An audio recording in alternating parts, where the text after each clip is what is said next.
Ito na yung aking anak, lumabas na ng school. Ayan, yun, dumating na siya. Yun. Okay. Ayan na, ulan, lakas pa ulan. Okay. Na-receive mo yung text ko? Okay. Hindi ako pwede pumasok na nun eh. Okay. Okay, tara. Kami ay uwi na, ano. Bali, sinandok itong aking anak, ano. Bali, ito yung tuloy natin yung pag-observe ng ating night driving dito sa aming lugar. So, bali, ikutan na namin itong school na to.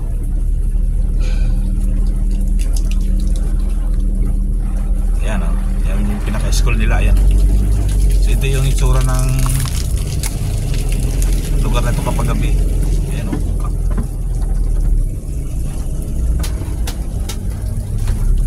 Okay.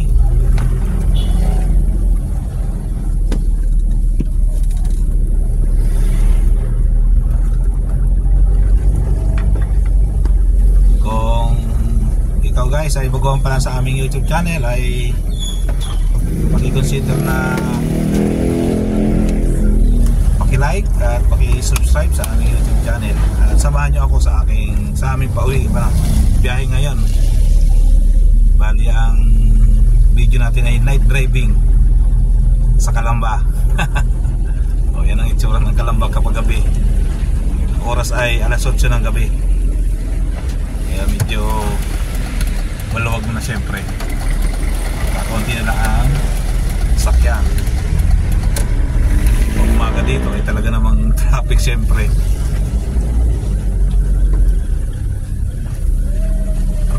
Dahil guys, ang bayan naman siguro kapag ganitong oras ay maluwag na. Huwag lang sa itsa.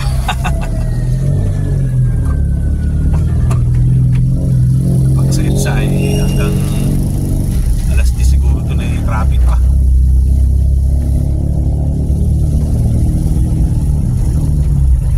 Pag mayroon pang banggaan, lalo na. Susunod tayong coaching hindi marunong mag-signal. Hindi ko pa parada pala siya, hindi mo na nag-signal sa kanan. Mabuti pa itong isa, ayun, nakaside siya. Kinuha yung linya natin. Yan. So bali ito yung harapang school, yun. Harapang school ng dating LI. Kaso hindi na masyadong ginagamit yung harapang gate nya. Yung daanan kasi ito ng ano, kaya iniingatan nila na ma-expose yung mga bata sa mga sakyan. Kaya yung back gate ang ginagamit ng school na yan para maging safe kahit paano sa mga bata. Medyo mababagal kasi ang mga sakyan doon sa likurang bahagi ng school na yan. Kaya yun na yung permanenteng ginagamit nila para sa entrance at saka sa exit ng mga estudyante para mas safe kumpara dito sa harapang school. Okay. Yan na. Kapag normal na araw sa umaga, ang biyahe mula galing doon sa bahay namin papunta dito sa school ay inaabot ng 20 minutes to 30 minutes kasi may traffic nga. Pero kapag ganitong gabi, siyempre maluwag, kung ano lang yan, tagal na yung 15 minutes dyan.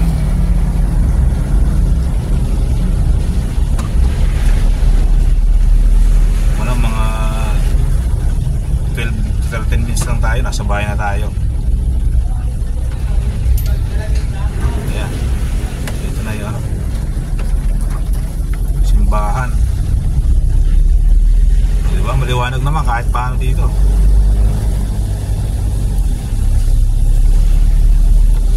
Lawak, ang luwag ng kalsada.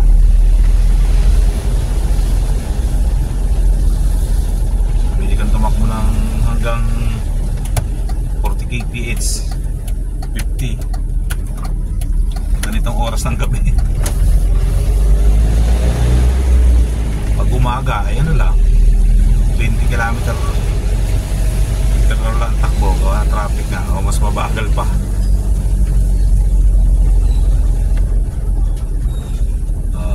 Dito na tayo sa sa Lumang Plaza.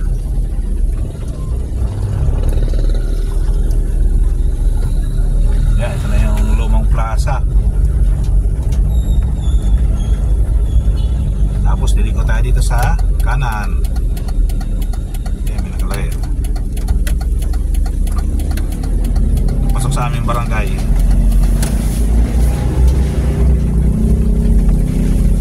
Ito yung itsura ng papasok sa aming barangay. Ano?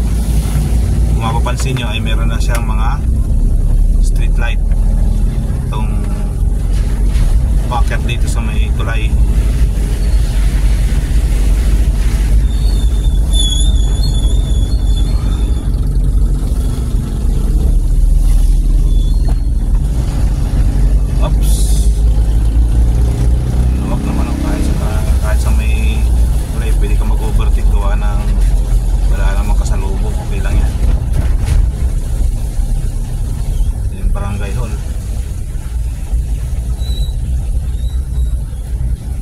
Ito yung itsura ng road widening, yung ginawa nung nakaraan.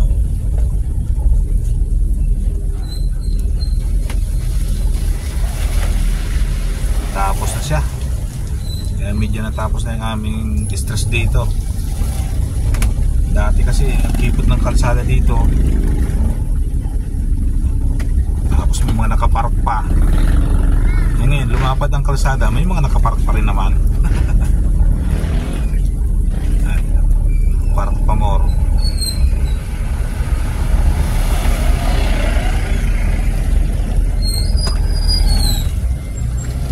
Yan.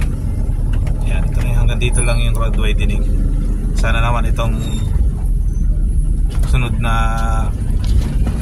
makipot na kalsadang ito ay palawakin din. Yan, trap road na. Medyo may size pa naman pero makipot lang.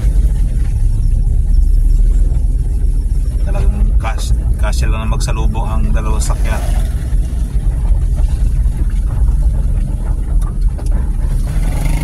Okay, nasa tapat tayo ng Bria Homes.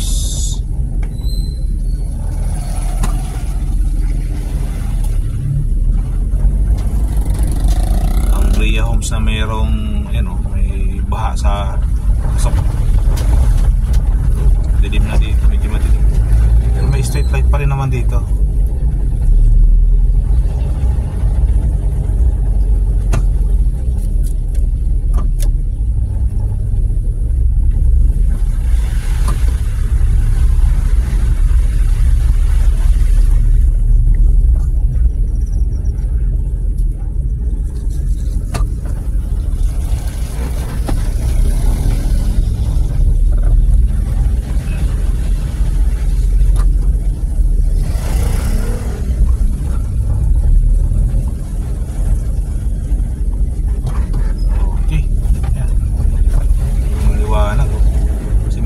Ditong may Alphamart, merong Dali,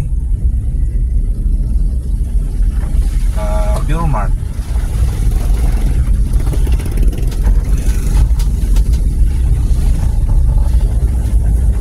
Meron na rin ditong resorts. Isang resort. Pakas na ulang kanina kaya bahayo.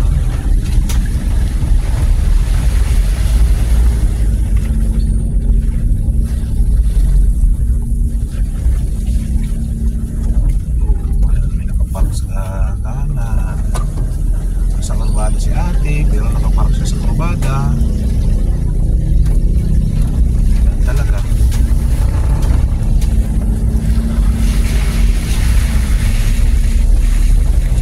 Ano naman?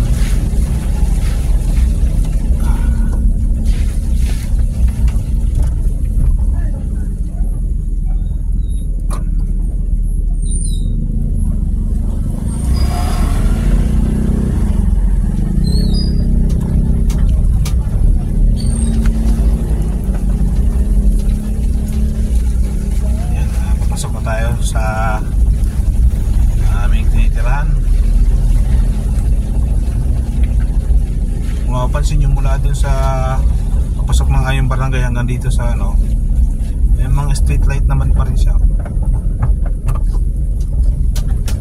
Dati noong bago lang kami dito, mga past 10 years, ang dilim dito pag gabi, walang mga street light.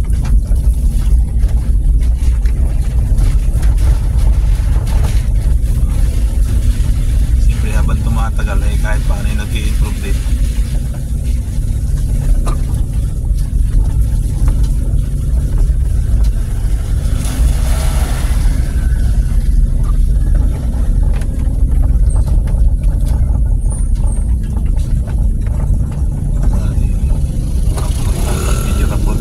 Dito pasok.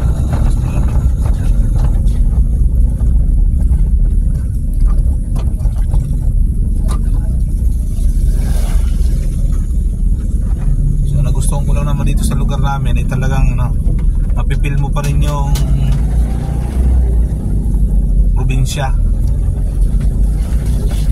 kasi nasa Parang kami ngayon eh, yung subdivision ay katabi ng Parang, pastulan ng mga baka. Kaya kahit paano ay feel mo talaga yung probinsya. Okay, papasok na kami tayo sa aming subdivision eh. Ito na yung main gate. Sarado na ang hindi pa. Sarado na ang kalahating gate.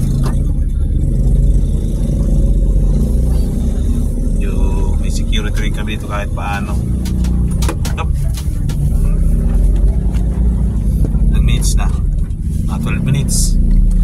So, pag gabi medyo mabis ng kaunti ang biyahe. Sa umaga ay naabot minsan ng 30 minutes eh.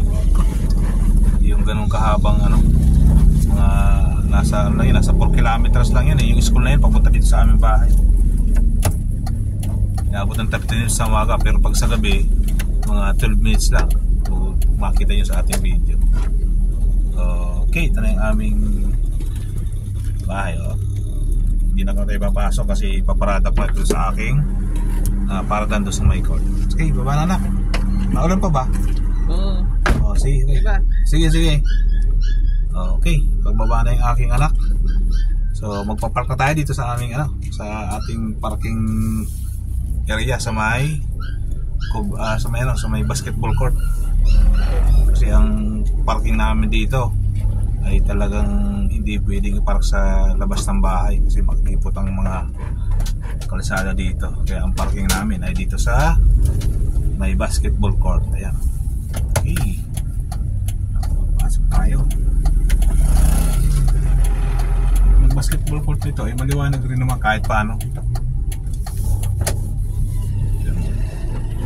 Okay.